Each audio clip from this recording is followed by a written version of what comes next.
bagaimana kalau saya tinggal di masjid saya? Masyarakat tidak mengizinkan dulu awalnya, karena kan ya, pertama kan daerah dingin, tidak ada dinding. Belanda apa Pak, buatkan saja dinding-dinding bambu yang dipecah-pecah, baru kalau dilihat sih kayak kandang ayam sih.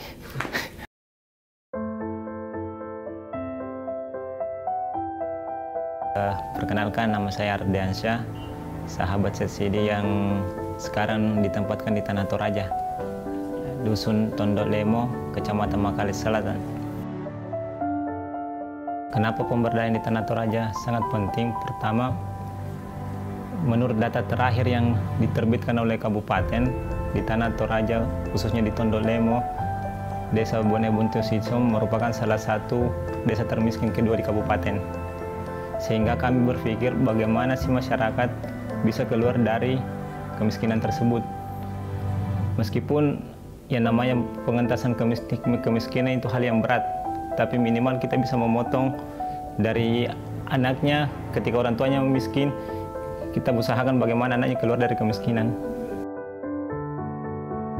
Kan selama ini pengolahan kopi di sana itu masih tradisional, ketika sudah merah sedikit itu dipetik, daripada kan repot. Dipetik baru dijual. Yang kedua, kopi yang bagus itu dijual ke luar, yang kopi jelek dia minum. Jadi selama ini masyarakat tidak pernah minum kopi yang pemahaman orang yang mengelola kopi itu bagus. Yang dia minum yang disangrainya masih pakai belanga atau panci yang di roasting hangus, sehingga yang dia minum mereka arang. Pasca Basnas masuk, kita mulai bagaimana mengedukasi masyarakat bahwasanya jangan hanya yang bagus dijual, coba rasakan kopi yang bagus. Kopi Toraja kan kopi terkenal, kenapa hanya minum dengan kopi-kopi yang jelek? Jadi kalau di sana kan kami hampir 9 bulan. Jadi beratnya di lapangan adalah bagaimana meyakinkan masyarakat supaya masyarakat itu mau berjalan sesuai dengan apa yang kita harapkan. Misalnya ketika kita lagi mendesain bagaimana kopi Toraja ini bisa keluar dengan branding kopi, khususnya kopi Tondok Lemo bisa keluar dengan branding yang bagus. Awalnya orang tidak yakin karena dia melihat selama ini kan kopi yang mereka minum adalah kopi yang biasa, maksudnya diolah secara tradisional, yang bagus dijual ke tengkulak, yang diminum yang jeleknya, sehingga mereka berpikir, ngapain juga, kopi kan kita kopi biasa. Padahal kalau kita keluar dari Tanah Toraja, kopi yang paling bagus kedua kan kopi Toraja.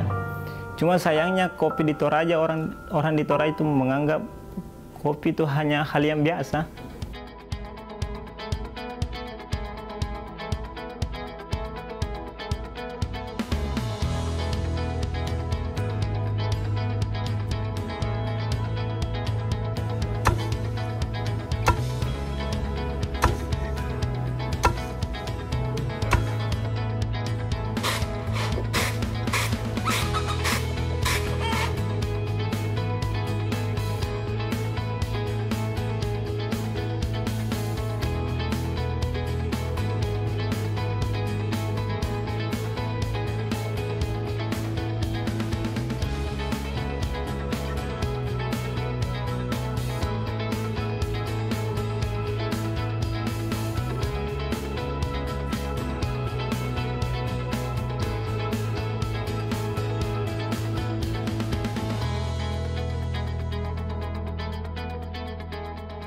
Berangkat ke sana, istri juga pusing, kenapa kita dibawa ke sini di puncak gunung, jalanannya kan corang yang rusak, terjal kita menyusuri gunung ini sampai ke puncak.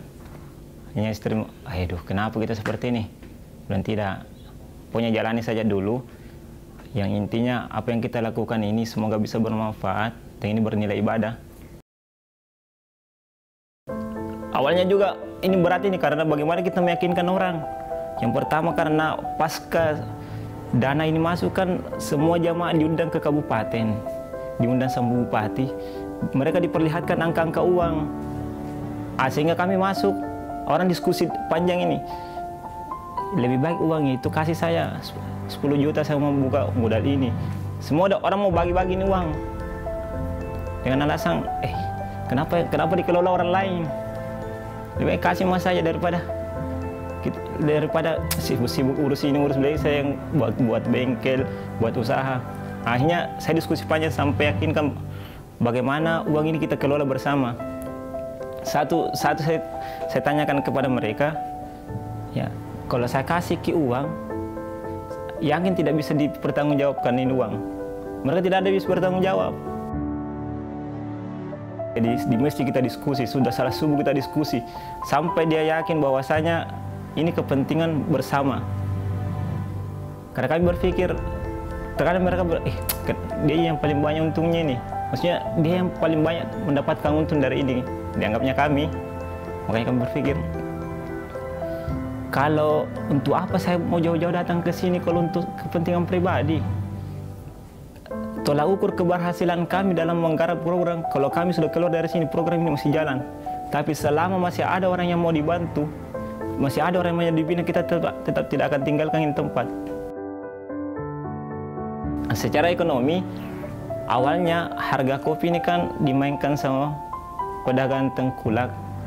Ya, semaunya mereka harga bisa naik turun, bahkan pernah harga itu sampai 15.000 per liter.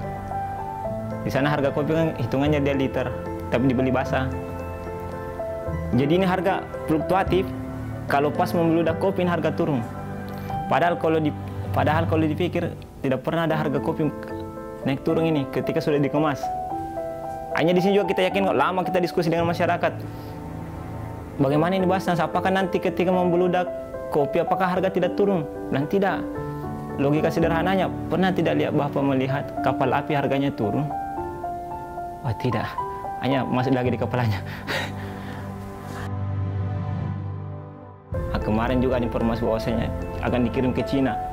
Jadi ketika dirapat di masjid, saya umumkan lagi. Alhamdulillah Pak, sekarang kopi Tondok Lemo itu akan kita ekspor ke Cina. Cuma yang jadi pertanyaan, kira-kira masyarakat Tondok Lemo siap atau tidak? Ada yang ragu, bagaimana ya? Siap tidak, siap tidak. Jadi kami terus bagaimana meyakinkan masyarakat bahwasanya kita akan bersaing ini. Pelan-pelan kita undang teman-teman dari tim luar masuk. Jadi cara untuk memotivasi masyarakat, kami terus datangkan orang-orang yang bisa provokasi masyarakat sehingga dia yakin bahwasanya dia bisa bersaing.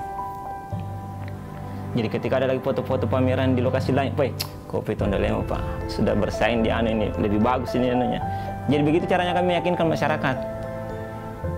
Jadi cara memotivasi masyarakat, kita kasih lihat foto. Yang kedua, ketika ada kegiatan-kegiatan luar, saya ajak anak-anak ini yang ikut, yang kita bina, supaya juga terbuka cara berpikirnya. Kan selama ini kan mereka hanya di atas gunung, negeri di atas awan kan biasa bagi mereka. Tiap hari awan dibawa. Jadi hal yang seperti itu biasa. Justru mereka bahagia ketika lihat mobil banyak, macet. Ketika kita ceritakan tentang Makassar, dia itu menghayal. Oh ya, Makassar begitu ya. Sekarang masyarakat itu sudah percaya apa yang saya ceritakan 8 bulan yang lalu. Jadi selama ini kan awal-awal kami masuk, kami terus lakukan FGD dengan masyarakat. Kita yakinkan kita akan buat seperti ini, seperti pemetaan, seperti kita akan bina majelis taklim, buat ini. Kita seperti itu. Akhirnya ketika saya bercerita di masyarakat, orang begini sama, apa nak bilang ini Pak Ardi ini? Maksudnya saya ajak mereka menghayal bahwa saya Tondok Lemo akan seperti ini. Bahkan istri saya juga kan tidak yakin kita buat seperti itu. Ketika kita mau buat resto di atas, di puncak, ini kan perdebatan. Pertama kan alasannya kencang angin, akan longsor. Tapi kalau kami kan bismillah saja. Bismillah jalan. Bahkan mau dibuat ini resto istri, kira-kira adakah orang yang mau datang ke sini? Pasca launching, foto kita posting, sampai sekarang orang membludak datang ke sana.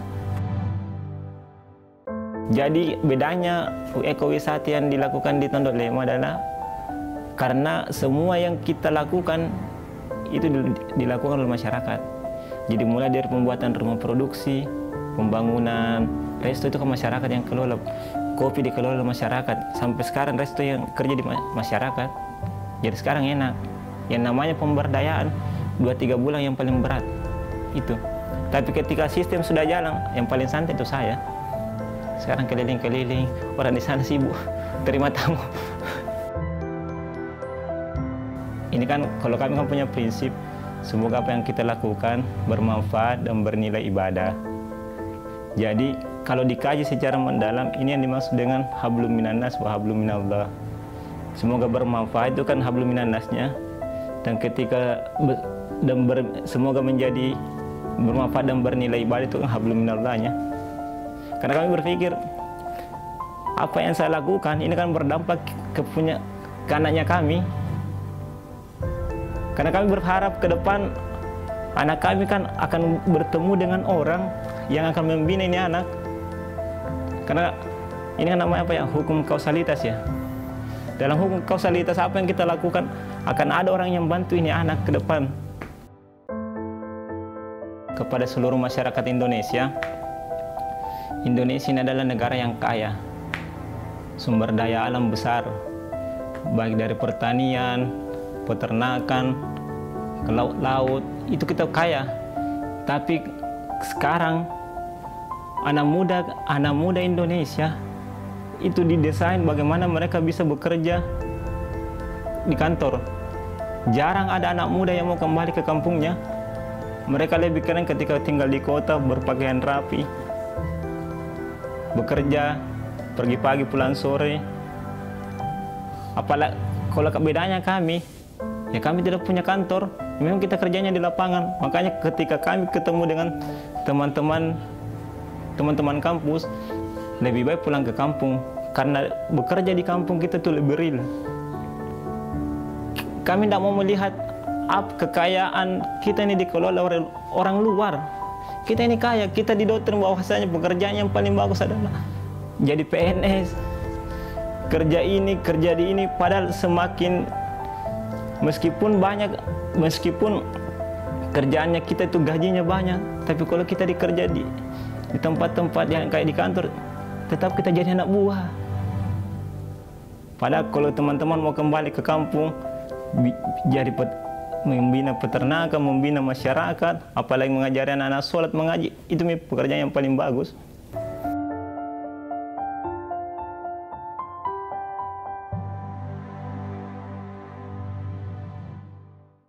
Jadi harapannya kepada seluruh masyarakat Indonesia, ayo kita sama-sama membangun Indonesia. Indonesia ini kaya, tanpa kita siapa yang kelola negeri ini?